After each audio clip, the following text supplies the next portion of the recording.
이 사랑을 전하기 위해서 우리를 택하신 줄 믿습니다. 날 때부터 소경 12번째 시간인데요. 오늘 말씀 보겠습니다. 요한복음 9장 39절에서부터 41절까지 우리 다 같이 한번 우리 말씀 큰 소리 한번 읽고 공부 시작하겠습니다.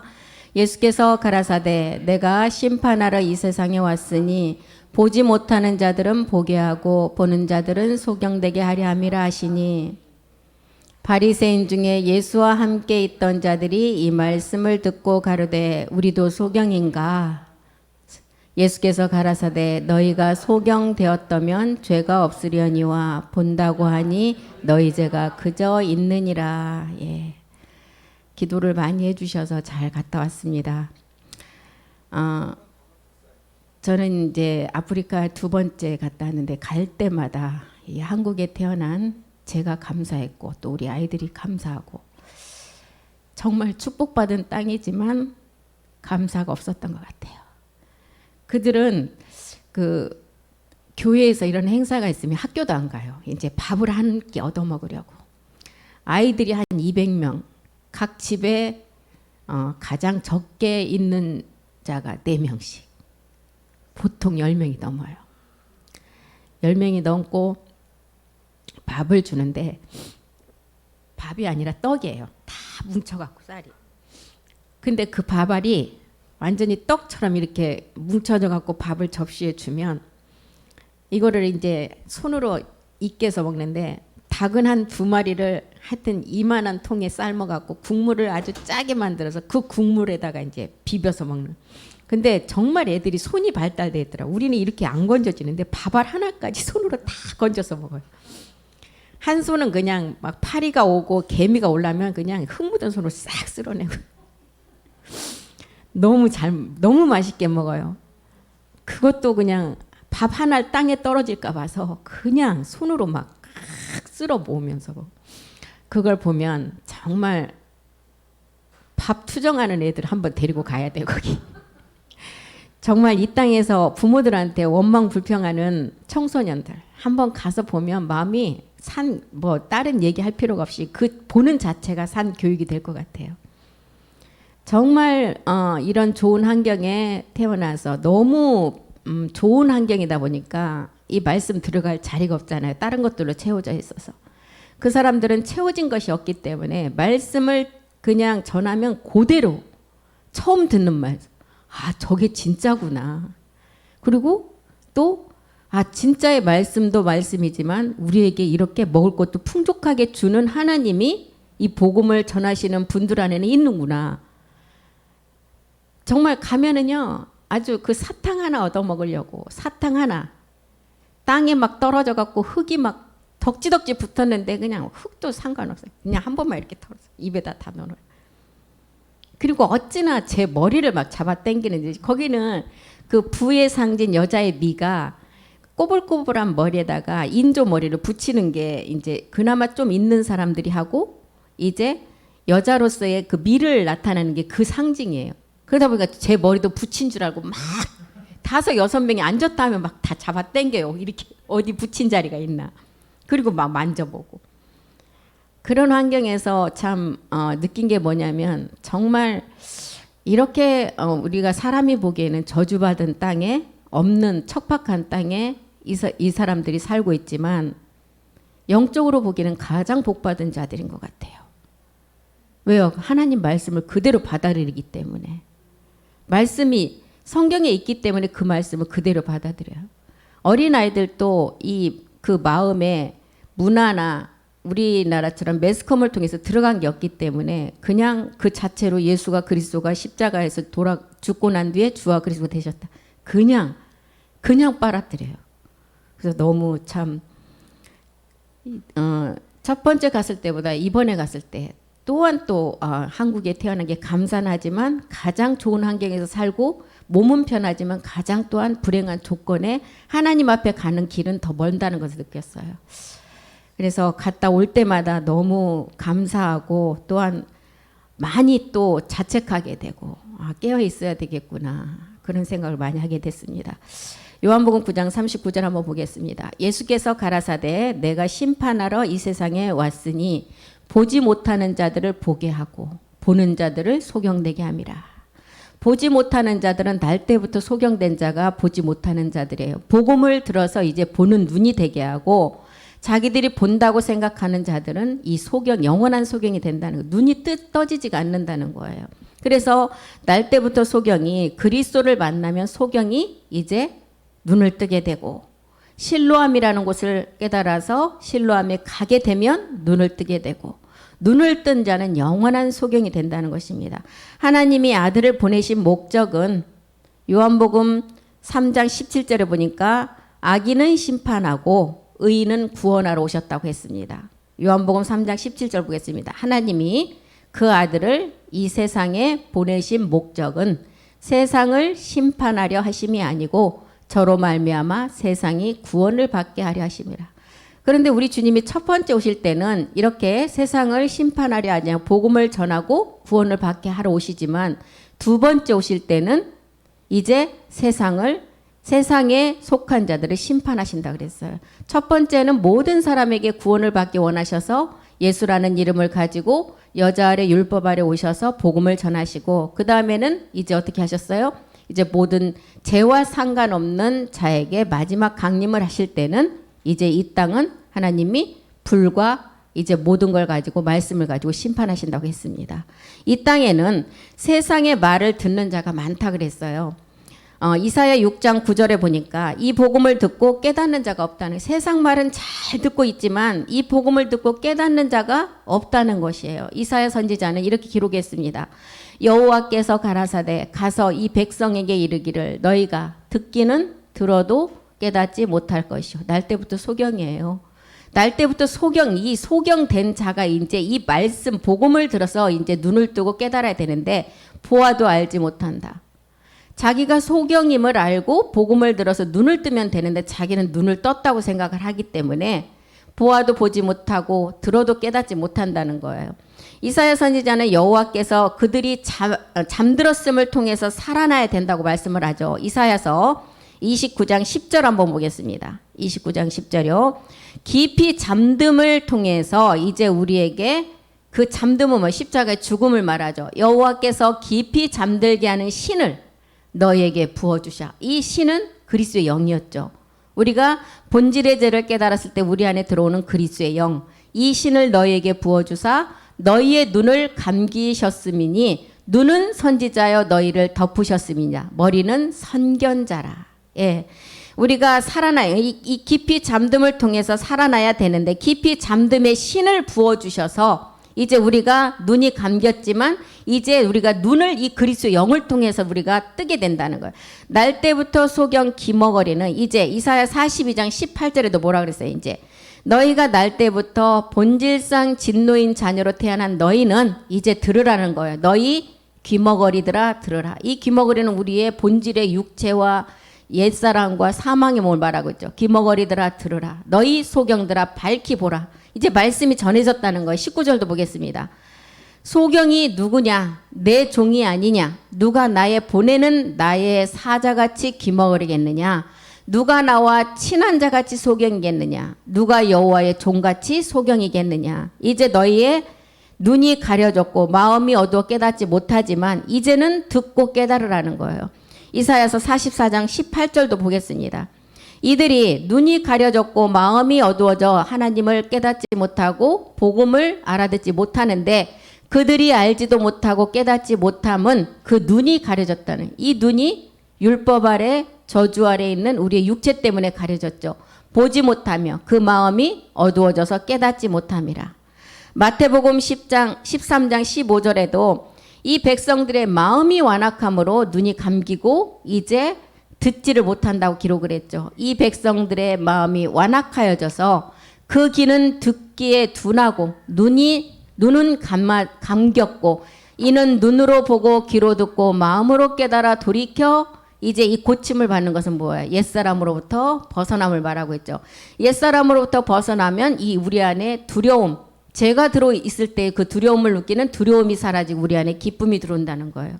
우리의 소경된 눈이 떠져 이제 우리는 빛으로 거룩한 기업의 열매를 맺어야 됩니다. 사도행전 26장 18절에 보면 이 감겼던 날 때부터 소경인 눈이 이제 복음을 들어서 이제 떠져야 돼요. 그래서 어둠이라는 우리의 본질의 옛사람으로부터 벗어나서 빛으로 나가라는 것입니다.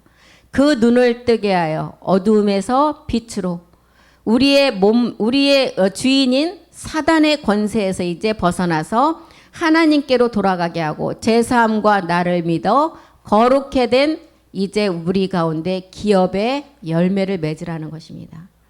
이 빛을 우리에게 이 어둠에서 빛으로 가는 이 빛을 우리에게 비춰 주셨어요. 그래서 이사야서 9장 2절에 보니까 이 빛이 비춰 줌으로 말미암아 흑암에 있던 자들이 노연함을 받게 된다는 것입니다. 흑암에 행하던 이 백성이 큰 빛을 보고 사망의 그늘진 땅에 거하던 자들에게 이 빛이 비춰졌다. 이 빛은 생명 그리스도를 말하고 있습니다. 이 빛이 비춰지면 귀머거리가 이제 들려지고 이제 눈이 감긴 소경이 이제 보는 눈이 되고 이제 마음이 그 완악함이 풀어져서 그 마음의 자리에 마지막 이제 빛과 사랑이라는 하나님의 성전이 세워진다는 거예요. 그래서 우리의 눈이 이 빛을 받고 보게 되므로 고린도후서 4장 6절에 보니까 이제 마음에 비춰지면 하나님의 영광을 보게 된다 그랬어요. 고린도후서 4장 6절로 가보겠습니다. 어두운데 빛이 비쳤어요. 어두운 이 때는 어디를 말하고 있어요? 우리의 본질의 육체에 이 빛이 들어가니까 이제 육체가 십자가의 죽음을 통해서 멸해지고 빛으로 나가게 된다는 거예요. 사단의 권세에서 노연함을 받아서 하나님께서 예수 그리스도의 얼굴에 있는 하나님의 영광을 아는 빛을 우리 마음에 비춰주신다. 그래서 이 마음에 비춰줌으로 마지막 이제 우리가 갑절의 영감이라는 변동의 몸을 입고 우리는 사람에게 빛이 되는 생명의 빛으로 나갈 수가 있다는 것입니다. 이 빛은 에베소서 1장 18절도 보겠습니다. 이 빛은 우리의 마음에 비춰져서 마음을 밝게 해서 기업의 영광의 풍성함을 얻게 한다는 거예요. 너의 마음의 눈을 밝히사 그의 부르심의 소망이 무엇이고 성도 안에서 그 기업의 영광의 풍성이 무엇인지를 깨닫게 된다는 거예요. 이 빛이 비춰지면 깨닫게 된다는 거예요. 우리 마음에 비춰지는 우리 마음의 눈을 밝히사 너희 마음 눈을 밝히는 것은 아버지 말씀으로 깨달아지게 된다는 거예요. 그리고 그의 부르심은 뭐예요? 우리를 부르신 목적은 열매 때문에 부르셨죠. 몸의 비밀을 알게 된다는 거예요. 그의 부르신 소망이 무엇이냐? 골로새서 1장 5절에 우리가 하나님의 말씀을 깨닫고 우리가 소망을 가지게 되었죠. 하나님의 아들이라는 소망.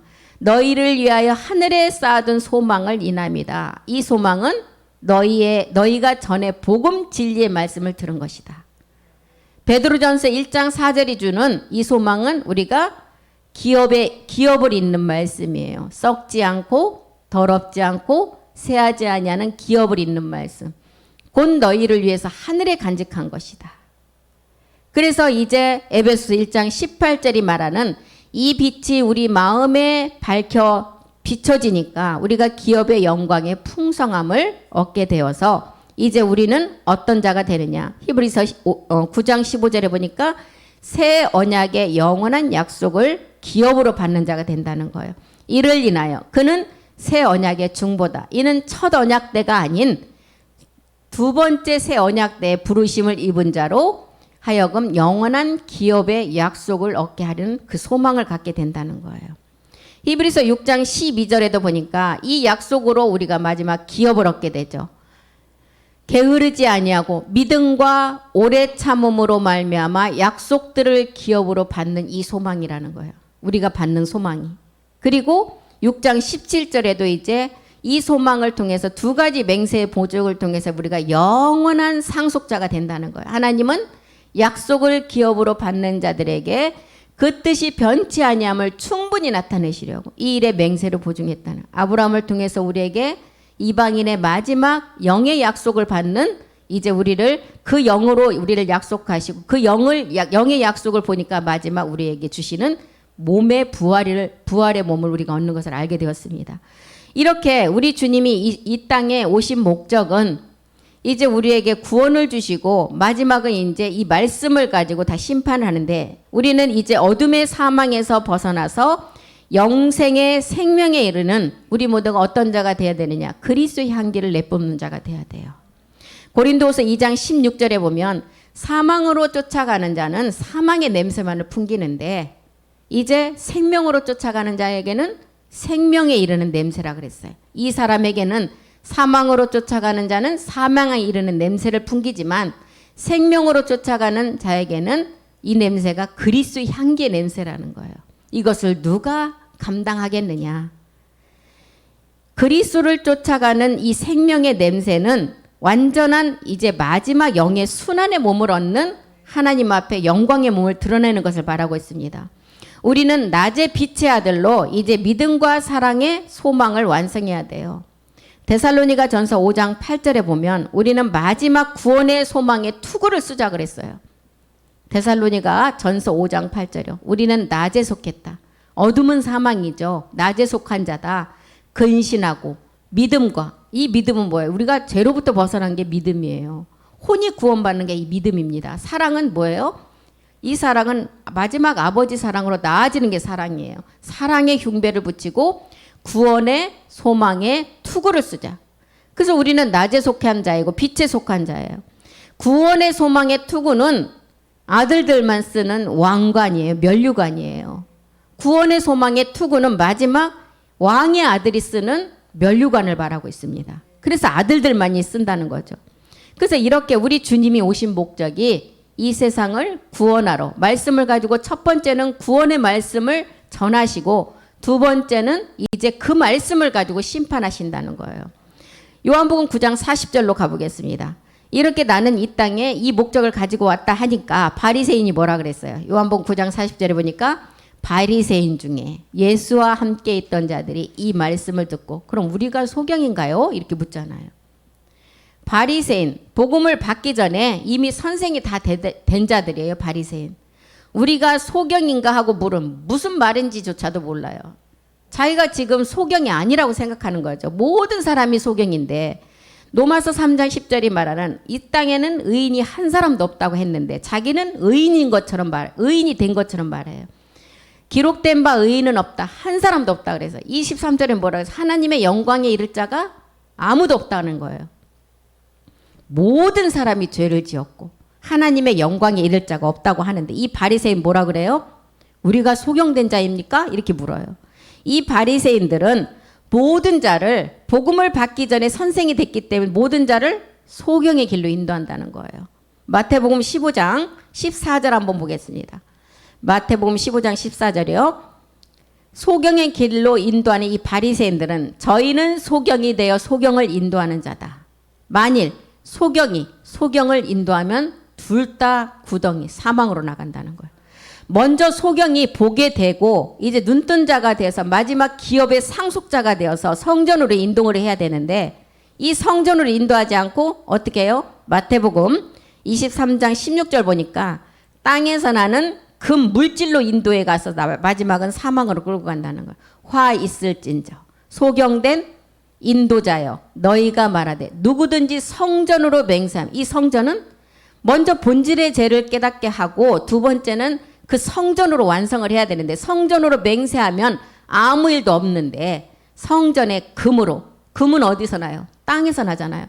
금과 물질로 인도해 가서 사망으로 끌고 간다는 거예요. 누가복음 11장 39절도 보겠습니다. 이 바리새인들, 복음을 받기 전에 선생이 된 이 바리새인들은 어떤 자들이냐? 주께서 이르시되 너희 바리새인은 지금 잔과 대접의 겉은 깨끗이 하나. 겉은 거룩해요. 경건의 모양은 아주 누구보다도 완벽한 자들이에요. 그러나 경건의 능력이 없다는 거예요. 너희 속은 탐욕과 악독이 가득하다. 이 자들은 사도 바울이 뭐라 그랬어요? 로마서 2장 19절에 율법의 지식을 가지고 진리로 나가지 못하게 만드는 자라고 얘기했습니다.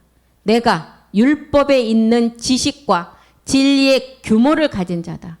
소경의 길을 인도하는 자, 어둠에 있는 자라는 거예요. 이 자들이 지금 우리가 알고 있는 거짓 선지자들이죠. 거짓 선지자들. 베드로후서 2장 1절에 보니까 이 자들은 어떤 자들이에요? 베드로후서 2장 1절 한번 보겠습니다. 민간에 또한 거짓 선지자들이 일어났다. 이와 같이 너희 중에도 거짓 선생들이 있으리라. 바리새인과 같이 복음을 받기 전에 다 선생이 먼저 된 자들이에요. 저희는 멸망케 할 이단을 가만히 끌어들여 자기들을 사신 주를 부인하고 임박한 멸망을 어떻게 한다고요? 스스로 취하는 자들이에요. 스스로. 계시록 16장 13절도 한번 보겠습니다. 계시록 16장 13절이요.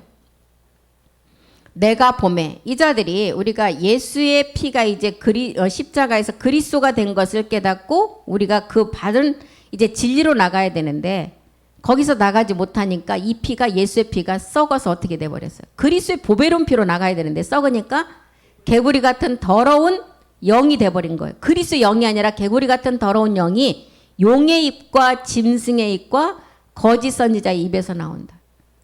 모든 말씀이 다 썩은 말씀이 나온다는 거예요. 복음이 아닌 썩은 말씀. 진리의 율법에 있는 그 지식을 가지고 전하는 말씀이라는 거예요. 로마서 2장 20절로 가보면 이런 자들은 어리석은 자의 훈도다. 어리석은 자의 훈도. 어린아이의 선생이라고 스스로 믿는 자들은 어린아이의 선생, 말도 못하는 자의 선생, 말 못하는 어린아이 앞에서 선생 노릇하는 자라는 거예요. 그리고 이것을 스스로 믿는 자라는 거. 그래서 바리새인들이 이제 나는 너희를 이 땅에 이 복음을 전하고 구원하러 왔다. 이렇게 하니까 바리새인들이 뭐예요? 그럼 우리가 지금 소경된 자인가요? 이렇게 물었잖아요. 요한복음 9장 41절로 가보겠습니다. 예수께서 가라사대 너희가 소경되었다고 믿으면 이제 죄가 없고 눈을 뜨게 되고 소경이 아니라 눈뜬 자라고 하면 너희 죄가 그저 있다. 옛사람 제 몸 사망의 몸을 그대로 소유하고 있는 자다. 너희가 소경이었다고 하면 반드시 실로암을 가서 눈을 씻고 십자가에 가서 옛사람 본질을 깨달아야만이 너희가 소경이 된 자로서 눈을 뜨게 된다는 거예요. 이제 눈뜬 자가 아버지의 말씀을 듣고 빛의 갑옷을 입고 생명나무의 과목을 먹으라고 했습니다. 스스로 지혜 있다고 여기는 자예요. 이사야서 5장 21절 보겠습니다. 이런 자들은 자기는 소경이 아니라고 생각하는 자들 어떤 자들이에요? 스스로 지혜 있다고 말하고 스스로 자기는 똑똑하다고 얘기하는 자들이에요. 스스로 지혜롭다 하며 스스로 명철하다 하는 그들은 화가 있을 것이다. 에레미야 2장 35절도 보겠습니다. 나는 죄가 없다고 하는데 마지막은 심판이에요. 사망이에요. 에레미야 2장 35절 보겠습니다. 너는 말하기를 나는 무지하다. 죄가 없다. 그 진노가 참으로 내게서 떠났다. 하거니와 보라 네 말이 나는 죄를 범치 아니었담을 인하여 네가 너를 심판하리라. 율법이 있어도 심판, 율법이 있으면 율법으로 심판. 이 본질의 죄는 영원히 가지고 있으면서 뭐라 그래요? 자기는 죄가 없다는 자예요. 없다고 얘기를 하는 거예요. 요한일서 1장 8절에도 죄가 없다고 하는 자는 스스로 속이는 자라고 기록을 했습니다. 요한일서 1장 8절 한번 보겠습니다. 만일 우리가 죄 없다 하면 스스로 속이고 또 그 진리가 우리 속에 있지 않다. 우리가 죄 없다 하면 스스로 속이는 자. 우리는 에베소 2장 3절에 뭐라 그래요? 본질상 진노의 자녀라 그랬어요. 우리가 죄가 없다고요? 본질 자체. 아담의 후손이라면 본질상 태어날 때 태 속에 어머니 태 속에 있다. 태어나지 않는 지금 아브라함의 그 허리에 있는 그 자까지도 이 죄가 있다는 거예요. 본질상 진노의 자녀라는 거예요. 갈라디아서 4장 8절도 기록을 했죠. 한 군데 기록한 게 아니에요. 본질이 너희가 진노의 자녀이고 본질이 이 죄를 가지고 있는 자인데 어떻게 죄 없다고 하느냐. 죄가 없다고 하는 자는 스스로 속이는 자라는 거예요. 로마서 5장 12절로 인해서 온 모든 자 그 죄 때문에 다 사망으로 가게 된다는 것입니다. 한 사람으로 말미암아 한 사람 이 죄로 말미암아 이 죄가 모든 자에게 임했어요. 이 죄로 말미암아 사망이 왔고 모든 사람이 죄를 지었으므로 모든 사람에게 이르렀다는 이 죄 때문에 죄가 없다고 하는 자는 스스로 속이는 자라는 것입니다. 욥이 이 죄를 이제 자기가 깨닫지 못했어요. 처음에는. 그래서 자기는 자기의 자녀들 수까지 다 세하려서 하나님 앞에 제사를 드렸다고 했어요. 그래서 이제 세 친구를 통해서 계속 복음을 전하죠. 그래서 마지막 이제 42장에 가서 욥이 모든 것을 깨닫고 하나님 앞에 갑절로 이제 모든 것을 받게 되는 것을 우리에게 기록한 것을 보면 우리는 죄가 없다고 하는 자는 스스로 속이는 자라고 하는 것입니다. 요한일서 1장 9절에도 죄가 있음을 알고 우리가 죄를 이제 자백하게 되면 복음으로 듣고 우리가 그 죄를 십자가에서 믿음의 행함을 하게 되면 저는 미쁘시고 의로우사 우리 죄를 사하시며 모든 불의에서 우리를 깨끗게 하신다는 거예요. 그래서 이 죄는 가장 우리가 이 말씀을 가지고 깨닫기만 하면 가장 쉽게 이 죄 문제 해결하는 거예요. 그런데 또 가장 어려운 게 이것을 깨닫지 못하면 가장 어려운 게 또 죄를 이 십자가에 못 박지 못하는 죄가 이 죄라는 것입니다. 그래서 우리는 뭐라 그랬어요? 일을 하지도 않았는데 우리를 의롭게 여기셨어요. 의인이라고 칭하셨어요. 값없이 우리에게 준 선물이라는 것입니다. 우리가 뭘 일했어요? 이 말씀을 믿기만 하고 내가 믿음으로 그것도 가서 막 뭐 노동을 해서 우리가 옛사람을 멸한 게 아니에요. 믿음을 가지고 믿음으로 구원을 받기 때문에 이 말씀을 가지고 믿음으로 십자가에 가서 그 믿음의 행함을 하니 우리를 의인으로 칭하셨다는 거예요. 그래서 우리는 이 죄를 깨달았다면 반드시 실로암이라는 십자가로 가야만이 가서 이 죄를 씻으면 자백을 하면 지금 우리 죄를 자백하면 십자가에 가서 씻으면 모든 불의에서 우리를 깨끗게 하신다는 거예요.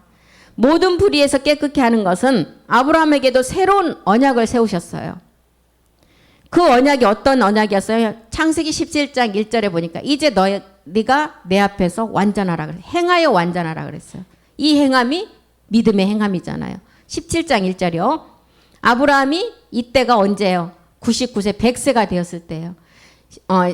하나님 앞에 이스마엘을 낳고서 이제 하나님이 아브라함과 단절된 시간 14년을 지난 후에 아브라함에게 이제 너는 내 앞에서 행하여 완전하라 그랬어요.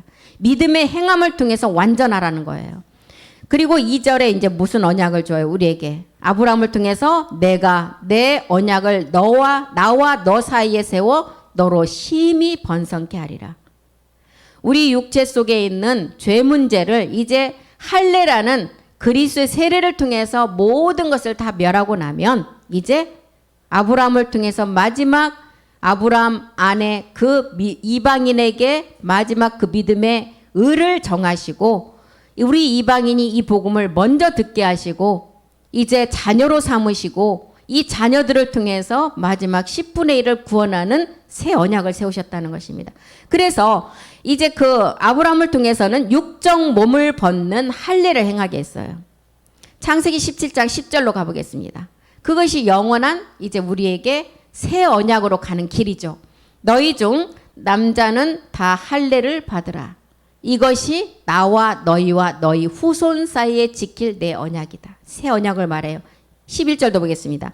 너희는 양피를 베어라. 이것이 나와 너희 사이의 언약의 표징이니라. 이제 이 마음의 할례, 양피를 베는 할례는 이제 그리스 세례를 말하고 있습니다. 신약에 와서는 로마서 2장 29절에도 바울은 이 마음의 할례를 하라 그랬어요. 아브라함에게 새 언약을 세우는 나와 너와 사이에 모든 이제 영원한 언약을 세우는데 오직 이면전 유대인이 유대인이고 할례는 마음에 하라. 신령에 있고 의문에 있지 아니한 것이다. 그 칭찬이 사람에게서가 아니고 다만 하나님에게 있다는 거예요. 골로새서 2장 11절이 말하는 마음의 할례는 그리스도의 세례를 말하고 있습니다.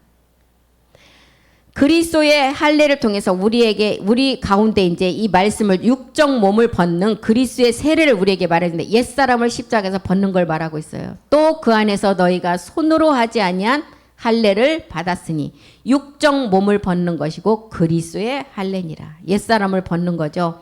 에베소서 4장 22절이 말하는 옛사람을 벗는 거.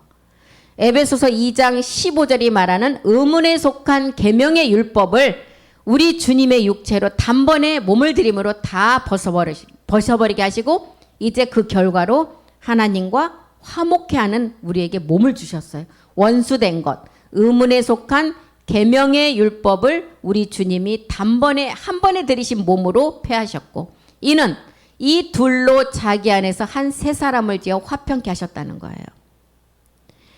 바로 육적 몸을 벗는 할례가 마음의 할례인 그리스도 세례를 말하는데 여호수아를 통해서도 이제 길갈의 할례를 이 길갈의 할례라고 기록을 했어요. 이 세례를.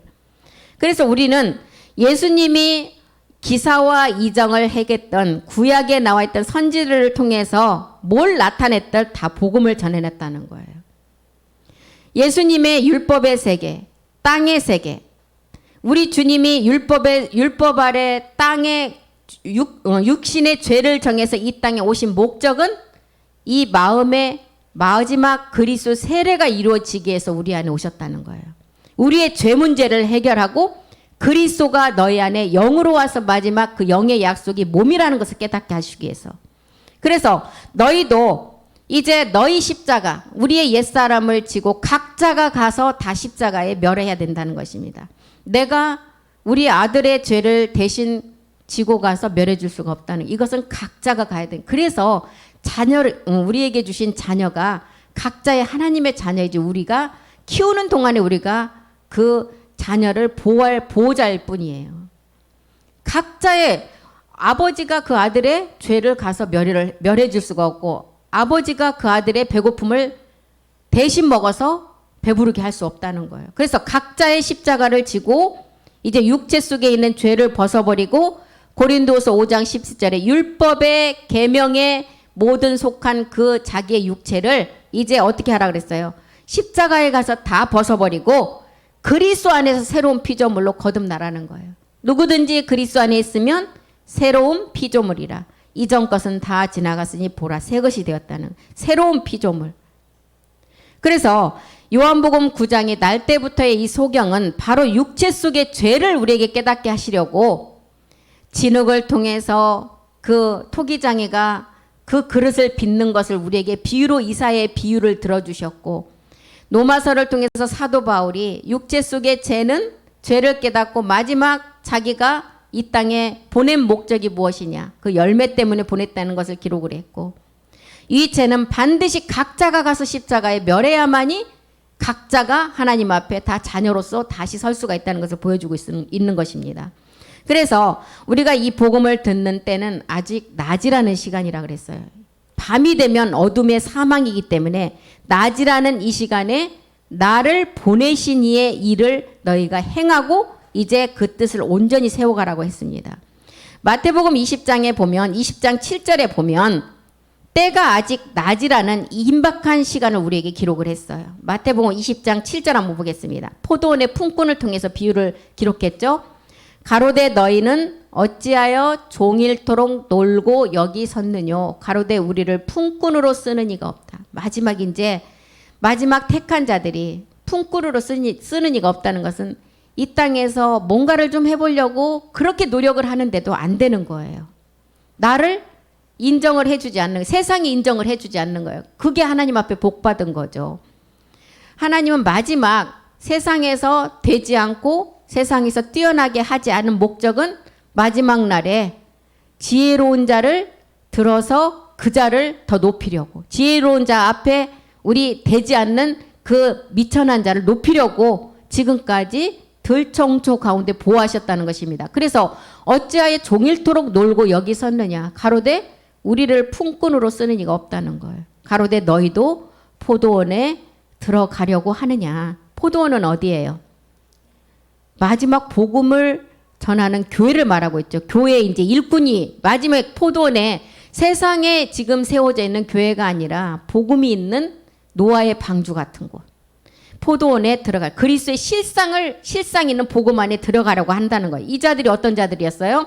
11시에 포도원 품꾼으로 이제 본향을 사모하는 자들이었어요. 아버지 집을 사모하는 자. 이제 이 시간을 이제 어떤 과학자가 인류의 시간이 2초밖에 남지 않았다 그랬잖아요. 2초라는 시간 안에 지금 우리가 이 복음을 듣고 있는 것입니다. 이것은 지금 11시에 우리가 포도원의 품꾼으로 우리를 지금 부름받은 하루 이제 1시간을 남겨놓은 시간체를 말하고 있어요. 딱 1시간 남기고 들어간 자들가 우리들이죠.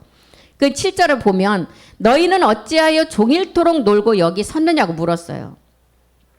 마태복음 20장 1절부터 한번 보겠습니다. 하나님께서는 아침 일찍 부른 자가 있었어요.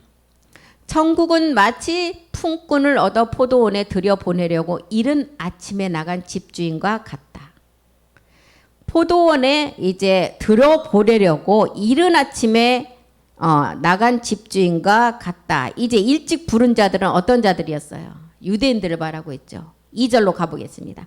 저가 하루 한 데나리온씩 품꾼들과 약속하여 포도원에 들여보내고 3절에 보니까 제3시에 이제 장터에서 놀고 있는 사람들이 또 있는지라. 4절에 보니까 이제 저희에게 이르되 너희도 포도원에 가라. 내가 너희에게 상당하게 주리라. 그리고 5절에 6시와 9시에 부른 자가 있었어요. 그리고 6절에 보니까 11시, 11시에 부름을 불러서 이제 들어간 자가 있다는 걸. 11시에 이제 우리 모두가 여기에 속한 자들이죠. 계시록에도 보면 제일 먼저 이제 흰말이 나오고 붉은 말이 나오고 검은 말이 나오고 청황색 말이 나오면 이제 인생의 6천년사가 다 끝나는 시간이었어요. 마귀의 시간이 이제 끝나는 시간이고 이제 하나님의 복음의 때가 오는 때를 말하고 있죠. 그 시간이 끝나면 뭐예요? 하늘 전쟁을 하고 이제 이 땅에서는 마귀들이 다 하늘 전쟁하러 올라가고 이 땅은 복음의 시간이라 그랬어요. 그래서 계시록 이제 6장 9절 한번 보겠습니다. 이 이제 포도원을 부르는 그 순서대로 그 시간대를 보면 다섯째 인을 떼실 때 내가 보니 이제 다섯째 인은 감춘 복음 그리스도가 나올 때를 말하고 우리가 지금 복음 듣는 때를 말하고 있죠. 내가 보니 하나님의 말씀과 저희의 가진 증거를 인하여 죽임을 당한 영혼들이 제단 아래 있다. 감추인 복음이 나온 때를 말하고 있어요. 이방인들이 이제 나와서 이 복음을 들은 때죠. 10절에 보니까 큰 소리로 불러 가로되 거룩하고 참되신 대주제여 땅에 거하는 자들을 심판하여 우리의 피를 신원하여 줄 때가 언제입니까? 지금 초대교회 때 순교 당한 자들이 이제 70일의 비밀도 다 보고 이렇게 보니까 시간제가 다 됐는데 하나님 이 땅을 왜 심판하지 않고 지금까지 이렇게 있습니까? 하고 이제 지금 탄원서를 올린 거예요. 그래서 땅에 거하는 자들을 심판하여 우리의 피를 신원하여 줄 때가 언제입니까? 이렇게 묻잖아요. 그리고 11절에 보니까 이제 각각 저희에게 흰 두루마리를 주시며 가라사대 아직 잠시 동안 이제 쉬어라. 이 잠시라는 시간. 가나안 땅에 여호수아와 갈렙이 들어가려고 할 때 그 임한 어둠의 시간을 하나님 앞에 하루만 연장시켜달라고 했던 그 시간이에요. 지금 이때가. 그래서 쉬되 저희 동무종들과 형제들도 자기처럼 죽임을 받아 그 수가 차기까지만 하라. 지금 추수의 제사장들이 온전히 복음을 들어서 그 수가 들어오는 시간까지를 말하고 있어요. 이때가 지금 우리는 이제 요셉의 비밀도 듣고 있죠. 브엘세바의 언약의 비밀도 들었어요. 7세계 모든 세계 말씀을 듣고 있는 시간체를 말하고 있죠. 그래서 7째 날의 모든 비밀을 아는 하나님이 낳으신 7천의 제사장의 수, 바알에게 무릎 꿇지 않은 그 수가 들어오면 이 땅은 이제 하나님은 말씀을 가지고 심판하게 된다는 그 시간체를 말하고 있습니다. 그래서 이제 목배임을 당한 그 하나님의 비밀한 수가 차기만 하면 차기까지만 쉬라고 그랬어요. 이 시간체가 지금 70일의 비밀을 통해서도 보면 62일에도 구약을 통해서 다 지나갔어요. 7일에도 지금 예수님이 이 땅에 오셔서 46년 된 성전을 헐어버리는 7일의 시간도 다 지나갔어요. 남은 것은 한 일인데 이 한 일은 우리와 상관없는 유대의 심판의 비밀이에요. 지금 한 일회를 남겨놓고 69일에는 이제 9일에는 다 지났고 요 가운데 시간에 우리가 복음을 듣고 있는 이 시간을 말하고 있습니다. 이때가 지금 다섯째 인을 떼고 다섯째 인도 마지막 끝부분이에요. 복음의 때 여섯째 인으로 넘어갈 때 여섯째 인이라는 시간이 지나면 이방의 구원은 하나도 이루어지지 않아요. 인이 지나가면 이방의 구원은 완전히 끝나요. 7째 나팔로 지나가면 이제 유대인의 시간이고 그래서 6째 그 인이라는 때는 이방의 구원의 상징이고 나팔은 유대의 구원의 상징. 나팔 때는 유대인도 목배임의 순교를 당해야만이 구원이 이루어지지만 아들은 아니에요. 백성이에요. 이미 하나님이 선민인 이스라엘에게 유대에게 그 기회를 다 주었지만 우리 주님을 십자가에 못 박아 죽임으로 말미암아 그 하나님이 주신 약속이 이방인에게 이미 넘어와 버렸어요. 그래서 유대인들에게는 아들이라는 구원의 그 시대가 없다는 것입니다. 이것을 지금 우리에게 말하고 있어요. 그래서 인의 비밀은 말일의 비밀을 말해주고 있어요. 둘째 인을 뗐을 때 붉은 말이 나오는 것은 지금 우리나라와 북한의 전쟁을 의미하고, 셋째 인, 넷째 인은 마지막 끝날에 기근이 들어올 걸 말하고 있어요. 지금 넷째 인이죠. 그리고 이제 넷째 인이 청황색 말이 지나갔고, 지금 우리는 어디에 들어와 있느냐? 다섯째 인. 요셉과 같이 하나님 말씀을 듣고 이제 애굽에 들어가서 요셉이 총리가 되어서 나오기까지 기근을 우리가 당하는, 지금 이미 우리에게는 경제적인 기근이 다 시작된 시간 안에 우리가 살고 있습니다. 그래서 제사장이 나오는 시간, 이제 이 마귀의 시간은 이미 끝나가고 심판의 시간만을 남겨놓고 있어요. 그래서 여섯째 인 때는 이방의 구원이에요. 일곱째 나팔은 유대의 구원이고. 그래서 이렇게 3시에, 그 다음에 5시에, 9시가 지나갔으면 이제 청황색 말 넷째 인까지 다 지나갔어요. 인생사가 다 끝났어요. 그리고 이제 창세기 3장 14절이 말하는 마귀에게 준 6천년의 시간도 이미 다 끝났어요. 그래서 지금은 우리를 마귀가 인도해 가는 것이 아니라 마귀에게 속한 자는 마귀로 따라갈 수밖에 없고, 하나님의 말씀을 가진 종들은 하나님 말씀에 순종해서 따라갈 수밖에 없는 그 시간체 안에 우리가 들었다는 것입니다. 그래서 우리는 11시에 부름받은, 1시간을 남겨놓고 부름받은 추수의 종들로서 마지막 여호수아와 갈렙이 가나안 땅에 들어갈 때 해와 달을 멈춘 시간차 안에서 이 복음을 듣고 있는 시간 안에 들어온 자들이에요. 그래서 9시까지 이제 4번을 부르고 포도원의 부름을 받아서 11시에 들어간 자들은 지금 덤으로 가는 시간에 우리가 1시간을 남겨놓고 하나님 앞에 부름을 받아서 간다는 거예요. 그러니 우리는 포도원 품꾼을 통해서 포도원의 교회의 신부가 되고 마지막 아내가 돼야 된다는 것입니다. 이 자들로 우리를 불렀다는 거예요.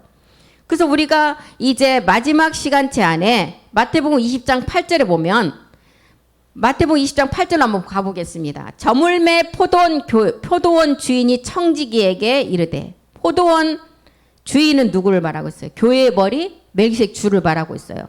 청지기에게 말하되 품꾼들을 불러 나중 온 자부터 시작하여 먼저 온 자까지 싹을 주라는 거예요. 나중 온 자부터 시작됐는데, 복음은 유대가 하나님으로부터 먼저 인도함을 받아서 성민이 되었지만 결국 구원은 누구부터 시작된다고요? 이방인부터 시작된. 그래서 나중 온 자부터 싹을 주라는 거예요. 네 지파를 통해서 하나님의 이제 예표를 통해서, 그림자를 통해서 모든 세계가 다 이루어졌어요. 율법의 세계가 넷째 아들 유다를 통해서 태어나지 않으면 내일은 구원이 안 돼요. 그래서 영원히 사망이라는 거예요. 넷째 아들 유다가 태어남으로 구원받을 자와 구원받지 못할 자와 알곡과 쭉정이가 나눠진다는 거예요. 결국 이방의 구원이 어떻게 이루어지는가를 보여주고 있어요, 우리에게.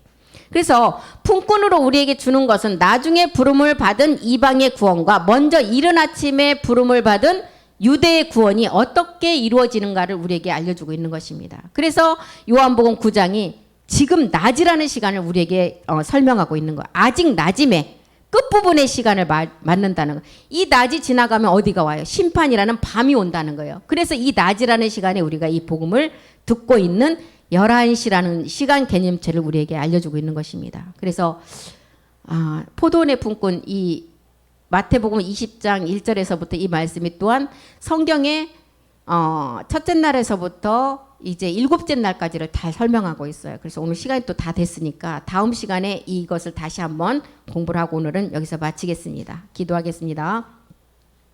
너희 안에 이 마음을 품으라. 그리스도 날에 책망할 것이 없는 자로 경고케 하심을 위해서 이 마음을 품으라고 했습니다. 이제 그리스도의 마음을 품는 자가 아버지 나라의 기업의 상속자가 되어서 그 마음의 자리에 하나님의 성전이 세워진다고 하셨습니다. 누가 먼저 주께 드려지겠냐고 하나님은 물으셨습니다. 이 멜기세덱의 마음에 주의 마음을 품은 자가 주께 드려지고, 그 주께 그 마음을 품은 자가 그 여호와의 팔이 그 마음을 품은 자에게 임한다고 했습니다. 우리는 새 사람을 입고 자기를 창조하신 자의 형상을 쫓아 지식에까지 자라 아버지 말씀으로 나아지는 아들이 돼야 됩니다. 정결한 신부로, 정결한 이제 처녀에서 신부로, 아내로 우리가 교회된 자가 되어서 한 남편 그리스도 매매 중매가 된 자로서 우리는 그리스도를 향해서 진실함과 깨끗함에서 떠나 부패한 아버지 마지막 자가 되지 아니하고 온전함을 입어서 하나님의 신부 아내로서 나가기를 원합니다. 주께서 테바 예배를 통해서 마지막 하나님의 말씀을 우리 육의 신비에 새길 수 있도록 우리 모두를 말씀으로 인도해 주시옵소서. 그 말씀이 우리를 인도해 줄 줄 믿고 감사드리며 모든 기도 주 예수 그리스도의 이름으로 기도드립니다. 아멘. 수고하셨습니다.